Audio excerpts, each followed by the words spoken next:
bago tayo magsimula, gusto ko lang batiin si Mian. Happy birthday! Asa ng blowout? Ayun. Tatlo daw ang may birthday. Sino? Basta sinabi sa akin, tatlo. Sino yung dalawa? Ayaw magpakilala ng dalawa. Ha? Nung tatlo. nakasali ka? Tapos, si Dindo. Saan si Dindo? Nandito ba? O nagtatago sa blowout? Tatlo? Apat pa. Naku apat ang may birthday. Wala akong masabi. So, happy birthday sa inyong lahat. Balita, marami kayong katanungan kung anong tingin namin dun sa takbo ng investigasyon at iba't iba pang bagay-bagay, mga pangyayari. January pa lang, ang dami-dami ng happenings. Kaya nandito po kami ni Senator Marcoleta. Senator Marcoleta po. Si Senator Amy, wala sa kahapon. Kasi yung mata niya, kailangan mo nang magpatak ng mata kasi. So Tama. anyway, kahit wala siya, nakahook naman siya dun sa entire proceedings, kaya alam niya rin. So, baka meron kayong gustong itanong kung ano yung observations natin. Assessment. Sa inyo daw muna.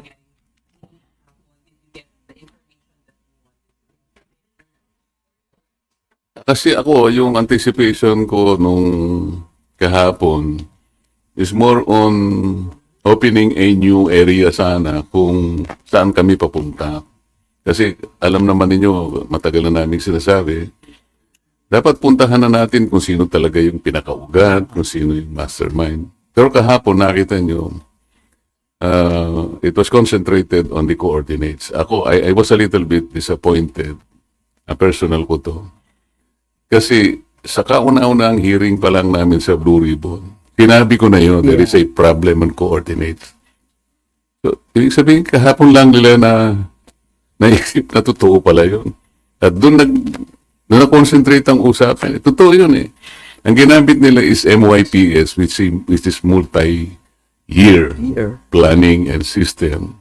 Samantalang meron silang PCMA, which is more accurate. Meron pa silang Survey 123. Yun na ngayon, inumpisahan na naman sa MYPS. So, ano mapaprofit natin doon? Wala. The coordinates are wrong. The discrepancies, sa kanila nga, mga 2 kilometers lang ang discrepancy. Doon sa ginawa namin, was able to find out a variance or discrepancy between 65 or 67 kilometers to 400 kilometers. So, it is a little bit disappointing on my part kasi I was expecting more. Lalong-lalo na, nandoon si Yusek Bernard, the former Yusek Bernardo, at nandoon din si Yusek Trigib. Kung maalala ninyo, noong budget hearing, in the plenary debates, Senator Ping made a disclosure that hearing ito ng DBCC, Sen. Aimee, if you can recall. He made mention of something like 8 billion pesos, which was the kickback out of 81 to 82 billion pesos na nanggaling doon sa Operation Yusek Bernardo. Yung 16% is supposed to be about 8 billion. Binigay niya kay Yusek Trigib. At sinabi pa niya doon na parang nag-switch sila ng armored van park in the parking lot or parking space of Diamond Hotel. I was expecting na sana doon pagharapin. Yeah. Trigib, as you have, Yusek Trigib denied it on the questioning of Senator Kiko. At sabi pa ni Senator Kiko, that's a general denial. Alam nyo, sa abogado, pag sinabi mong that's a general denial, meron pong ibig sabihin yon. Ang general denial is a negative pregnant, which means it is equivalent to admission. So nandun sana yung tanungan. Nandun si Yusek Bernardo, So, on questioning of Senator Kiko, so, ibig mo sabihin, nung dinideny mo, edi nagsisinungaling si Jose Bernardo. I can say that, sabi niya. So, si Jose Bernardo should have been allowed to explain. O, ginawa kang sinungaling, ano masasabi mo? Sana. Wala yun eh. Yes. What do you witnesses supposedly who established the link between Curly Vizcaya and Former Speaker of the Commonwealth dun sa pagbili ng bahay sa Southport? Speaking of bumaba. Wala din. Wala Sige, ikaw na, Sen. Narinig mo din. Gusto ko lang i-rectify, umattend ako nung unang hearing na chair na si Senator Lacson.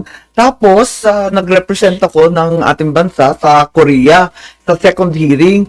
Kaya lang nadismaya ako dun sa pagtestigo ni Sergeant Gutesa. Nanood ako, pare-pareho lang. Sila na rin, kahapon, yun na nga, yung dalawang kasambahay, sila na rin ang sumasagot para sa dalawang kasambahay. Wala rin na tutukan, wala rin na bunyag.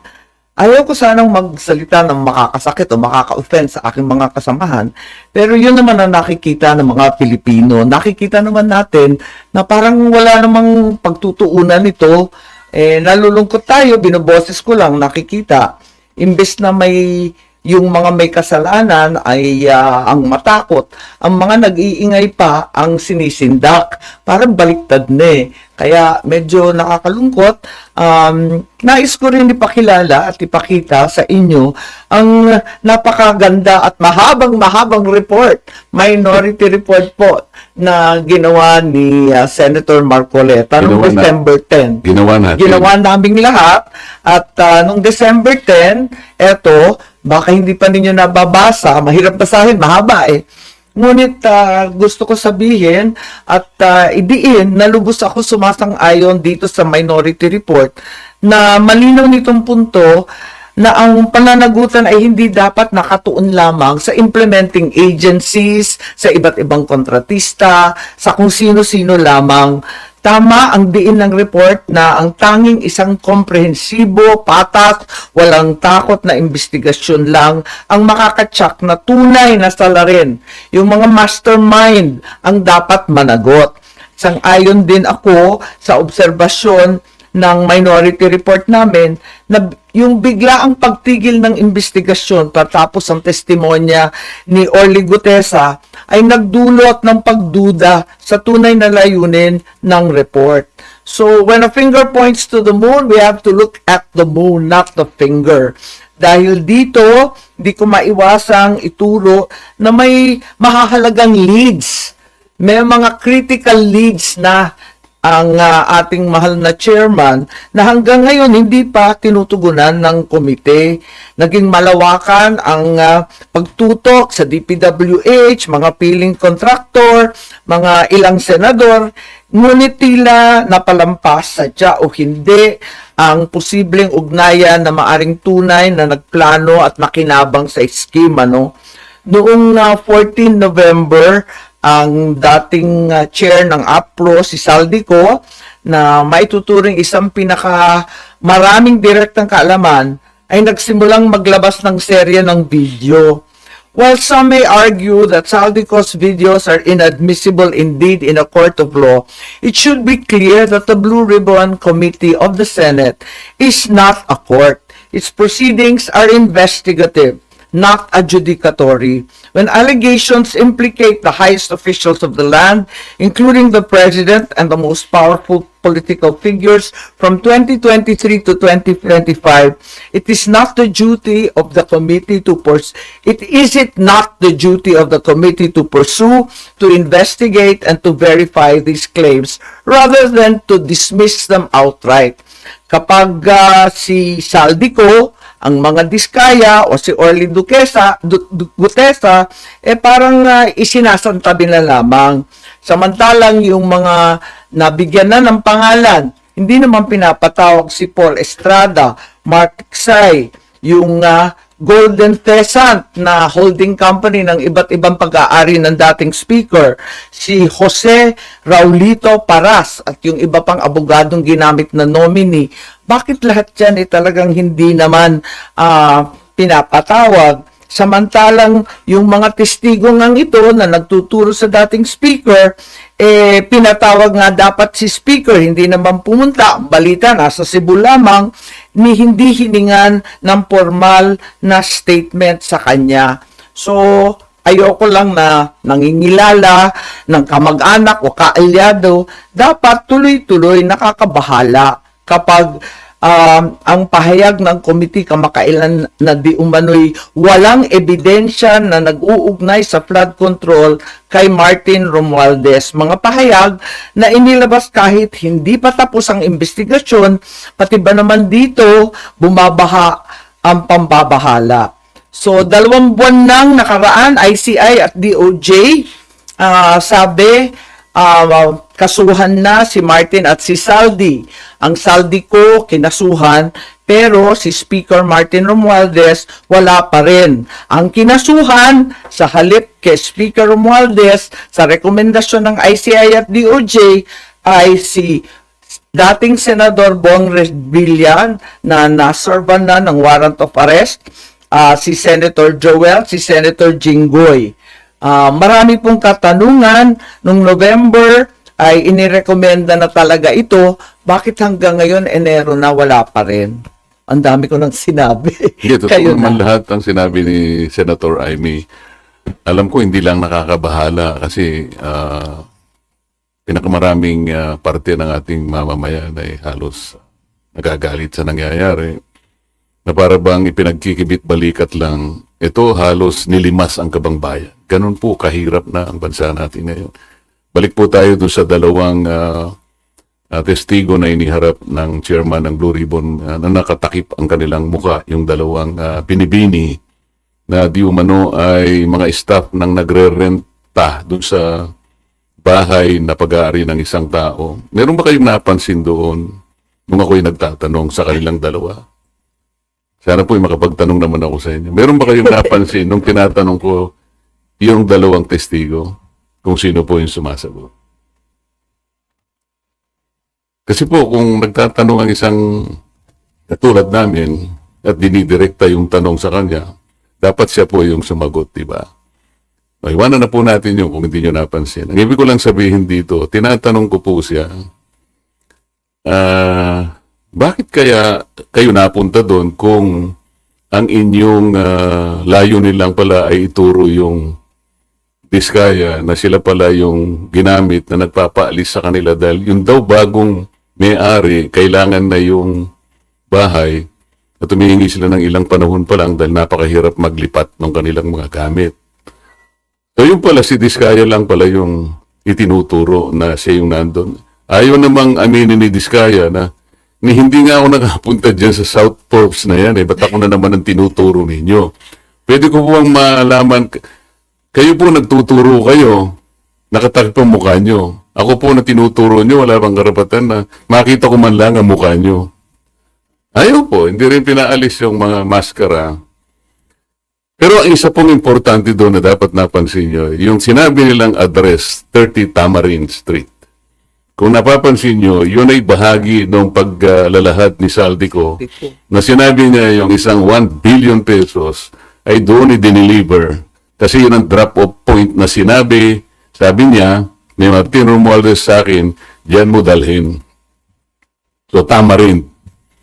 Ang gusto ko sana dapat mayroong mga tanong pa doon Bakit hindi natin tawagin kung sino yung may-ari? Nasaan yung kontrata nasaan yung discontract? Di ba? Nabanggit lang ang pangalan ni Martin Romualdez, natapos na kami. Ang ini-establish pala nila na si Diskaya pumunta ron para sabihin na yung bagong may-ari, pinaalis na sila. Anong weight doon, sir? Yun nga. Wala. Kaya gusto ko mapansin ninyo lahat. Bakit kinailangan pumunta pa sila doon? Yun lang bang gagawin natin? Ang mga tao, hindi ganun ang expectation po nila. Kaya po siguro napilitan kami na maglabas na ng minority report.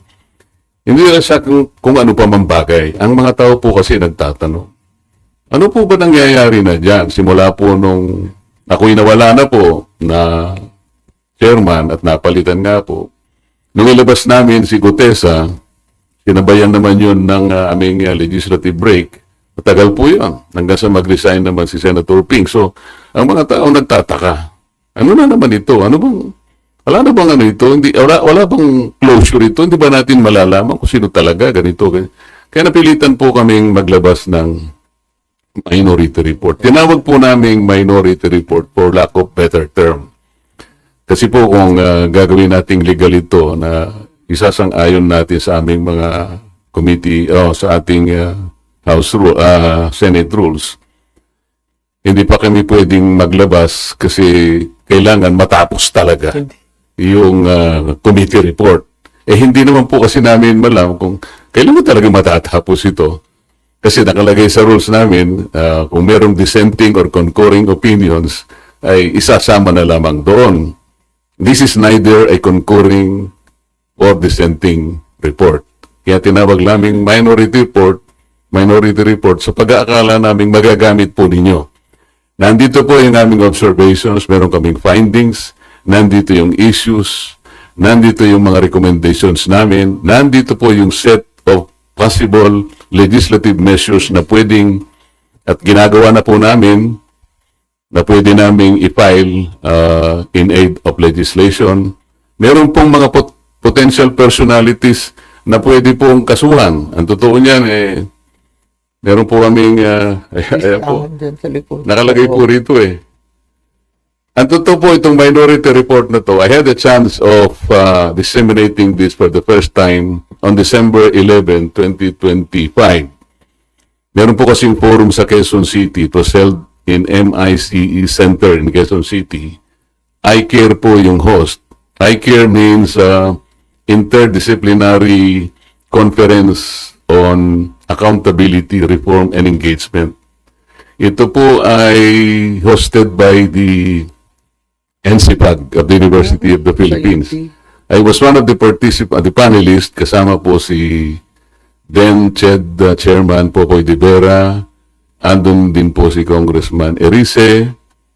I recall that political analyst Malutique was there also. And I think the Dean of the Political Science Department of the University of the Philippines. So sabi ko, dahil kaugnay naman po sa pinag-uusapan nating transparency, accountability, and reform, I took advantage of leaving one copy to the Dean of NCPAG. Pero meron din po kayong mga kasama doon. Hindi lang ganito karami, but I thought that there were media practitioners there. Pwede malaman sino-sino pa yung gusto niyong pakasuhan sa Hindi, minority? nandito po, kayo na po ang... Give us a copy, sir. Yes.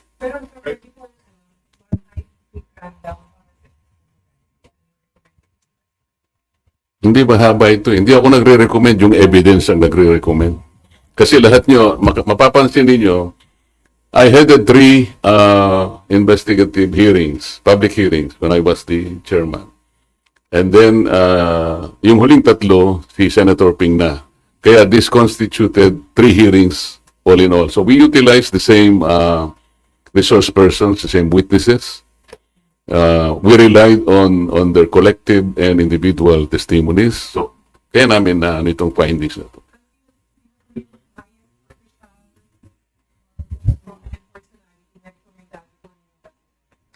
Merong question mark May nga sa, question makikita nyo rito yung mga kung, para naman may konting, suspense. Kayo nang tumingin. Maybe get the names of who you want to be charged. Sound bites. Kasi sir, kailangan naman Alam naman ninyo kung sino-sino. Yung arrows kasi, base sa nagtuturo sa kanya, at mababasa nyo na sa kanilang mga testimonies, Testimony. individual. Talagang, for example, Gutesa, tinuro si Saldico and Martin Romualdez. Si Diskaya, nabanggit din ang pangalan ni Martin Romualdez. At yung mga iba, si Alcantara, si Bryce Hernandez, pinagtuturo kung sino-sino at papunta lahat sa direksyon ni Martin Romualdez.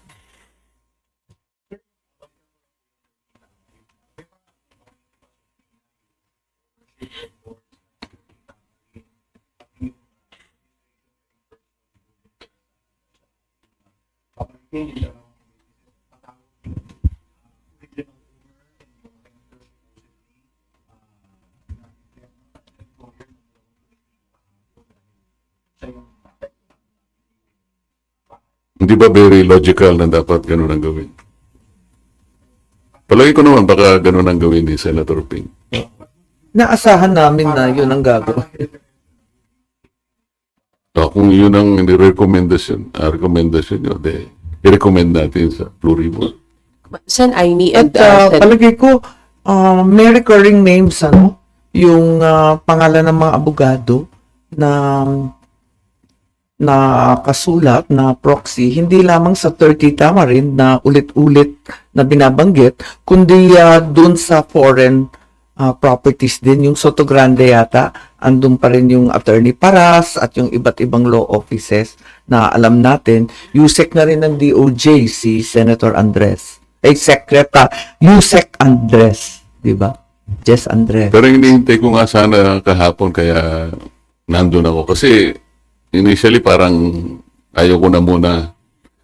Kaya lang dahil nakita ko sa listahan nandun si Yusek Traigib at nandun si Yusek Bernardo. Baka ka ako dito magkakaharap itong dalawa. Tama. So naghintay ako doon. And then naisip ko nga na sinabi nga ni Senator Ping during the hearings sa budget, sa plenary debates ng TBCC, talagang sinabi niya yung 8 billion na binibigay ni Yusek Bernardo kay Yusek Traigib. At si Yusek naman binibigay kay Adrian Bersamin. So iniisip ko, baka ako dito magkakaharapan, makikita natin yung tanungan kung saan papunta. Because ang sinasabi natin, di ba, wherever the evidence will lead us, palaging ganon. Bakit wala si Adrian Bersamin? Sen Aimee and sa inyo na rin po, Sen, sa isa na lang po. Bagamat di naman po kayo pinangalanan kahapon, pero may mga pasaring si Senator Lacson dun sa mga nangmamaliit, nangiinsulto daw sa Blue Ribbon hearing. Sabi niya, shut the F up. Sabi niya, your noise will not silence the truth. Neither does it provide any help in our investigation. Your noise cannot convict and won't even indict the malefactors of this flood control mess. Your comment on it. Sa palagay ko, hindi naman ako yun. Kasi alam ng kahit sinong senador na hindi pwedeng utusan ng kapwa nilang senador sa Senado. Hindi naman pwedeng maghari-harian o magreyna-reynahan. Palagay ko, hindi rin ako yun. Hindi rin ako yun. At alam ko, hindi ako ang pinatutungkulan. I don't feel alluded to. Bakit hindi nyo po ipinurso yun? Kasi as you correctly pointed out, dapat nadikdik din si Yusek Traigib doon sa supposedly kaugnayan niya kay Yusek Bernardo. But di nyo po pinurso yun kahapon? Pati yung kay Maynard mo din po? Kasi hinihintay ko nga na sila dapat ang pagmulan ng pag-uusap. Kung ako yung palaging nagtatanong, baka naman ako yung maingay na naman. Ayoko nang ako yung magsimula. Inisip ko lang na nando naman, nung sabihin ni Yusek Traigib na, kasi sabi ni Senator Kiko, kung dinideny mo yan, ibig mo sabihin sinungaling si Yusek Bernardo. Masasabi ko pong ganun, sabi niya. Sana, nag-react di ba, si Yusek Bernardo. Bakit hindi siya nag-react? Alalahanin niyo, Yusek Bernardo was already admitted under the WPP. Kapag ang isang witness ay liar at hindi siya kumibo, baka ma-discharge siya as witness. Hindi niya ba kayang ipagtanggol ang kaso ng Estado? You should remember that the state must be assisted in prosecuting its cases. Mabigat ito, kaya nga tayo kumukuha ng testigo that will be placed under the WPP. Yun po yung pinaka-prinsipyo. Palagi kasing sinasabi ng iba, si Marculeta, palagi niyang dinidepensa si Diskaya. Mali po yun. I'm only trying to point out na gusto kong gamitin kahit sino. Nagkataon lang si Diskaya lang ang matapang out of the initial 15 contractors. Kaya ganun po nangyari. Gusto niya magpa-WPP dahil kaya na po na nangyari. Natatakot sila. Under the law naman, kailangan silang tulungan basta nag-apply sila. Nagkaroon nga ng problema lang na pinipilit ng DOJ yung restitution na siya ng Hindi naman magkaintindihan ng taong yung sa restitution. Alam naman niya na hindi totoo yun.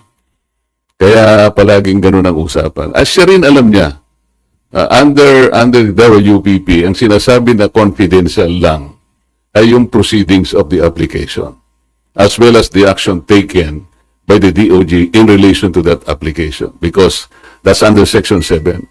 Under Section 1, kailangan panatilihin mong confidential yun, otherwise you'll be penalized. So, pero kung pag-uusapan ay questions coming from us, hindi niya pwedeng gamitin yun. So sabi niya, wala raw silang sinasabing restitution. It was no less than the then Secretary of Justice who floated that idea. Hindi namin basta-basta i-accommodate dyan. Kailangan bayaran niya yung kanyang mga pinagnanakaw. O yun ang pinagbasihan naman ng ating Senate President. Ngayon, nga naman, sabi niya, sinabi ng Secretary of Justice, kailangan magano sila. Pero wala po sa batas yun eh. Wala talaga.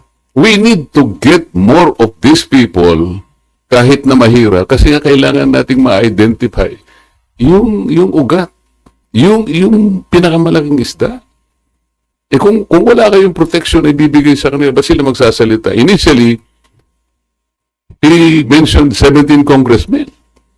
Meron po bang pinatawag na 17 congressmen? So, saan tayo pa? Ano sabi nila? Co-buddies. Hearing, you're planning to pursue that angle po yung kay Yusek Olaybar, then yung binanggit nyo po yung kay Adrian Bersamin. I-request nyo rin po ba na ipatawag yung Adrian Bersamin? Parang yun ang gusto ng media. Sige, gawin natin. Pero, hindi. Kasi kahapon din po, di ba na ilang beses, parang at least twice po yata na binanggit ni Yusek Bernardo na pinanindigan niya kung ano na yung nakasulat doon sa kanyang affidavit o na wala siyang babaguhin. Hindi ba kayo nagtaka? Hanggang doon lang. Dininay, naninindigan ako. Ba't hindi natin ipursige? Hindi naman ako ang chairman. Kaya naman.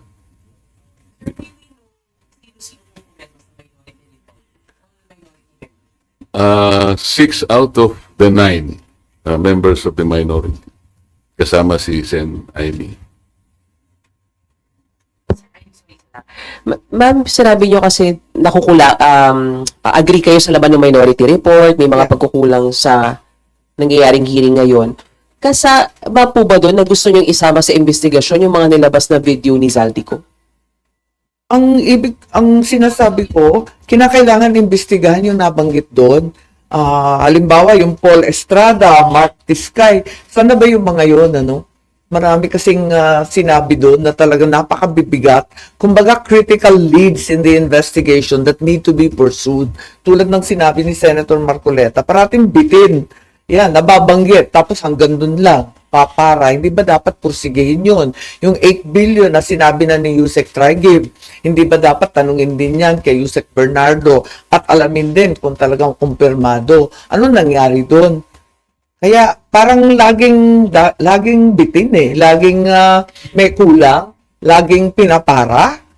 Whether on purpose or nakakaligtaan, talagang humihinto. Talagang bitin. Alam niyo, napansin niyo ba kahapon? Sabi ni Yusek Trigib, na dinideny ko po lahat yan. Sabi naman ni Yusek Bernardo, I stand by my statement. Ang sabi ni Chairman Senator Lacson, mahirap banggain yung mga facts ni Yusek Bernardo. Sabi niya kasi dun, yung pinagkuhanan kanya ng yung sinasabi nating amount dito ay nanggaling sa GAA. Totoo yun. He was mentioning about 2.8 billion pesos. So alam ni Senator Lacson, nandun talaga. So mayroong resibo. Gusto ko ipurso yun. Di ba dapat? Kaya lang hindi naman ako ang chairman. So, with due respect to the chairman, dapat bigyan natin siya ng latitude. Marami sanang dapat i-pursue, di ba? Yung tungkol sa Cabral files nga ni Congressman Lian, sana na-pursue na rin na i-require yung DPWH kung public record rin lang, edi ibigay na sa ating yung authenticated copy para wala nang pagdidiskitahan kung yung kopya ni Congressman Lian o yung kopya na sinasabing meron yung bilyonaryo at yung iba pang media at yung nabanggit na rin ni Chairman Lacson. Dapat ay dito makikita yung vigilance ninyo. Kasi kung hindi nyo napansin, biglang nilang sinabi in relation to the Cabral files, kasi we're talking about how are you going to authenticate or to validate the Cabral files. Tinatanong ko sa kanila, is it a private file or a public file? Is it a public document or a private document? Di sila kagad makasagot. Bakit ko po tinanong yun? Kasi under the rules of electronic evidence, kasi yung Cabral files is an electronic document. It is the rules promulgated by the Supreme Court in 2017. It talks only about private document. Eh sinabi ng DPWH, this is a public document. So sabi ko, how do you validate that? How do you authenticate that? Alam niyo, sinabi niya, tinuro ang ombudsman. Turuan na eh. Sabi ko, ba't yung kailangan? Hindi naman mandate ng ombudsman silang kinakailangan daw mag-forensic. The law does not require a forensic study on this. Bakit? Alam niyo kung ano yung sinasabi sa best evidence rule under the rule 4 of these new rules on electronic evidence. The best evidence, ikumpara mo lang yung, yung hard copy And the doon soft sa copy. electronic. Tapos na. It can be considered, it will be equivalent to the best evidence rule. Parang legitimate and original document na siya. Alam po yung sinabi niya, yung daw computer, ibinigay sa ano. So wala nang mababalidate dito. Turuan na sila ng turuan. Ibig sabihin niya, binigay sa ombudsman, so it's up to ombudsman kung the ombudsman will start saying, we have validated this. So kung hindi ibabalidate na to, let's forget all about this. Ganun ba yun? The Cabral files is an extensive files. Kaya lang, sabi ko, I have to caution the committee. Congressman Lebiste is not competent to testify on the contents and entries of these files. This is legal. Hindi pwede ka kung siya, kasi hindi man siyang gumawa nito eh, humingi lang siya. Ang pwede niya is testify the manner on how he accessed these files, how he obtained these files. So, ngayon po napupunta tayo dun sa parang bitin na bitin eh. Parang walang gustong umusad eh. I can feel that. That's my personal opinion. Kung may susunod na hearing po ba, will the minority be willing to take the lead para ma-pursue yung ilang mga nakikita nyong butas dun sa hearing? What do you mean by that? Minority cannot lead, so it's the majority. I mean po, kayo po yung magpo-pursue lang dun sa mga points that you mentioned today. Kung yan ang gusto nyo mangyari, that is the collective decision of the members, respectable members of the media. Gagawin namin kung yan ang gusto nyo. Sir, napag-usapan nyo na po ba, since you have all these issues, mga points na na-raise about dun sa naging takbo ng hearing kahapon, napag-usapan nyo na po ba kung ano yung magiging participation ng minority in the next hearings kung meron? Napag-uusapan naman namin talaga. Kaya lang, yung dahil minority nga kami, at kung minsan, mabuti kahapon dahil kukunti kami initially, sabi ni Chair Ping, o sige, bigyan namin kayo ng 15 minutes. Medyo okay naman yun. Pero pagka yung maramihan na, 5 minutes na lang kayo. Actually, tatlo. Kasi 6 lang yung si former Senate President Cheese, hindi siya pumirma because he's not a member of the Blue Ribbon Committee. Si Senator Alan naman at that time kasi may sakit siya. At si Senator Joel naman, pinababasa niya raw muna. Pasensya ka na bro, sabi niya. Alam mo namang meron akong kaso, so pinabasa ko muna mabuti para hindi kami malagay sa alanganin ko sakasakali. So, 10. Officially, binigay namin December 10 sa office ng Senate President. Pero nilabas ko sa media yung December 11, yun yung iCare Forum in Quezon City. Yes. Meron po ba sa leadership na nagpipigil sa inyo o may sinasabihan kayo to prevent you from pursuing kung ano yung mga tanong o anggulo na gusto nyong i-pursue sa Blue Ribbon hearings? Wala naman. Wala naman. Nakikita ko nga yung marami kayong gustong i-pursue natin. Ang gusto ko lang makita talaga na parang consensus ninyo ito ang ating suriin, ito yung suriin natin, ito yung pursue natin. Parang nakikita ko, kung tama ako, kung yan ang gusto ninyo, at sa susunod na hearing, masasabi ko na humarap ako sa media, kaming dalawa ni Sen. Aimee, na ito po ang gusto talaga ng members ng ating Philippine media. Pwede ko bang sabihin nyo? Hindi, tumatango ka lang. O yun, okay. Sir, isa pa. Sir, yung minority report niyo po ay based on the 3 hearings that you had when you were chairman. Wala na po doon yung naging chair si Hindi, Sen. 3 sa akin, 3 kay Senator Ping. Doon base po yun. 6 na hearing. Yes, ma'am. As of December 10 siya. Sen. Mary Moraes from One News po. For Senator Aimee, sabi po ni Senator Ping, kapag may mga ebidensya rin daw po kayo leading sa pinsan ninyo, welcome din daw po talaga kayo mag-participate sa pagdinig. Sa next hearing po ba ng Blue Ribbon, pupunta na po kayo, may ilalabas din po ba kayo? Inilahat na nga namin dito yung iba't ibang binunyag ng iba't ibang testigo na gusto nga namin i-pursue, sana tutukan kasi maraming binanggit. Hindi naman maari na i-dismiss outright yung mabibigat na sinabi ni Saldico, ni Orly Gutesa at pati si Curly Discaya. Marami silang binigay na leads, ika nga, na kinakailangan i-pursue kahit sabihin natin, kaduda-duda yung source, inadmissible in evidence, at iba't iba pa. Kasi napakabigat ng sinabi nila. Detalyadong-detalyado pa. At kung minsan, may corroborating testimony. Tulad nung sinabi ni Gutesa, yung 30 tama rin, parang tama din at yun din ang binanggit ni Saldico. Tapos tumbok din dun sa sinasabi naman ni Discaya. Kaya parang kinakailangan talaga tutukan lahat ng testigo kahit yun nga, parang si Yusek Bernardo at yung affidavit lang niya ang binibigyan ng kahalagahan. Ang gusto ko nga, kagaya ng nangyari, isang committee hearing inimbita si former Speaker Martin Romualdez. Kaya ako pumunta doon dahil doon eh. Kaya lang hindi dumating. Hindi dumating. Bakit hindi siya... Ayaw nyo bang imbitahan siya? Members of the media. Napakarami sana nating may tatanong kung sakasakaling imbitahan si former Speaker Martin Romualdez. Ang daming nagtuturo sa kanya. Tsaka nandito lang. Diniscredit niya. Alam niya ba, kayo ba may kopya ng kanyang affidavit na i-file sa ICI? Meron po kayong nakuha ang kopya? Wala.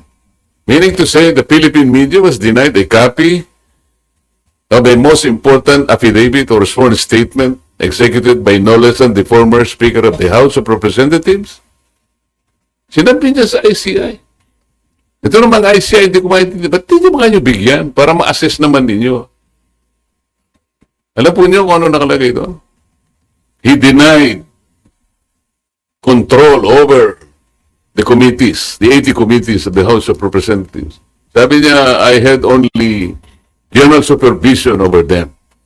I have no control.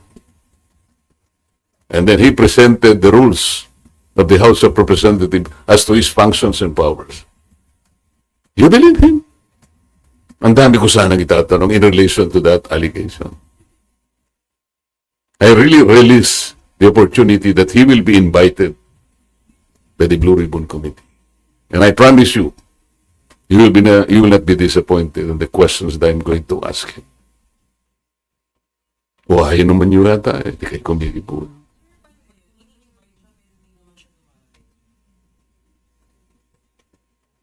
Bakit kaya? Kasi sasabihin na naman lang, interparliamentary courtesy. Alam niyo, pagka ganito kalaki na ang problema, will you rely on the interparliamentary courtesy concept? Courtesy lang yun eh. Now, we're talking about our nation. We're talking about our people. Kung paano nilimas ang kabambayan. You rely on the courtesy? Would you rather have him subpoenaed?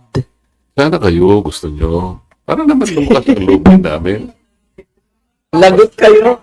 Lagot kayo.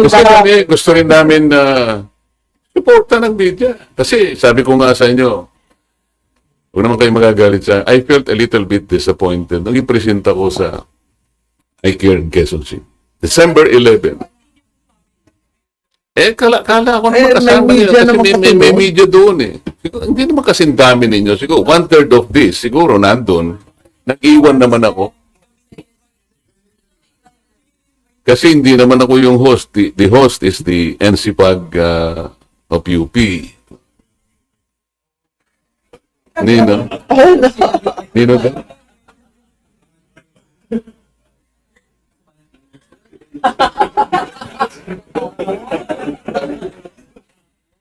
So ngayon, nandito na. I will make a copy available. Isa na lang kasi ang kapal nito eh. Huwag nyo nang kunan ng exhibits kasi ang exhibit ganyan ka. Yung soft copy na lang, Mike, bigyan mo sila. I'm very sure at na sinabi ni Senator Aimee at ako naman nagpapasalamat talagang very supportive siya rito. Nandito lahat eh. Marami kayong makukuha dito.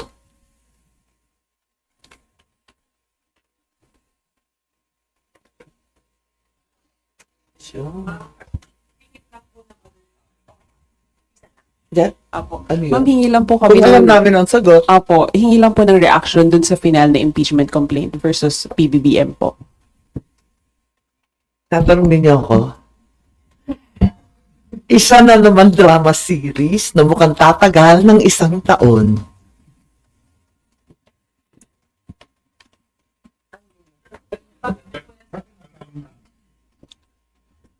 Kilala naman natin sino nag-file at anong background. Kaya, yun nga, baka drama series lang to para sa 1 taon. Tagal.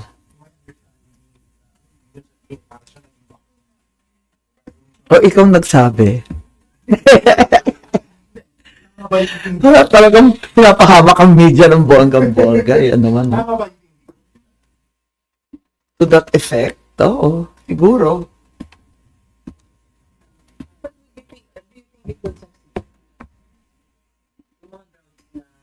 Given dun sa... Hindi ko nabasang maigi kasi natatawa ako sa itsura. Wala. Masyadong obvious na drama series. Marami tayong napanood na pelikulang ganun eh.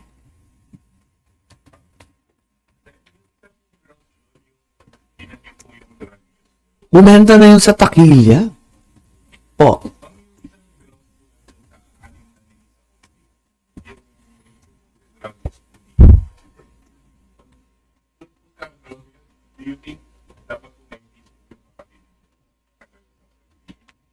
Hindi ko po alam. Hindi ko nabasang maigi.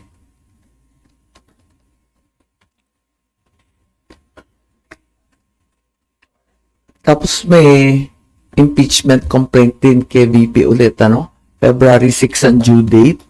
Ayun.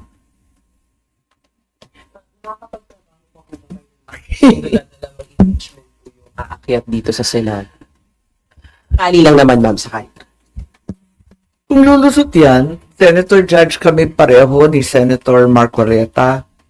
Pero hindi na ako magkokomento tungkol sa ikalawang impeachment complaint na inaasahan tutol kay VP Sara.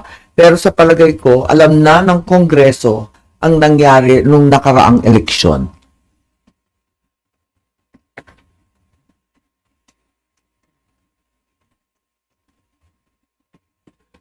Okay na? Maraming salamat!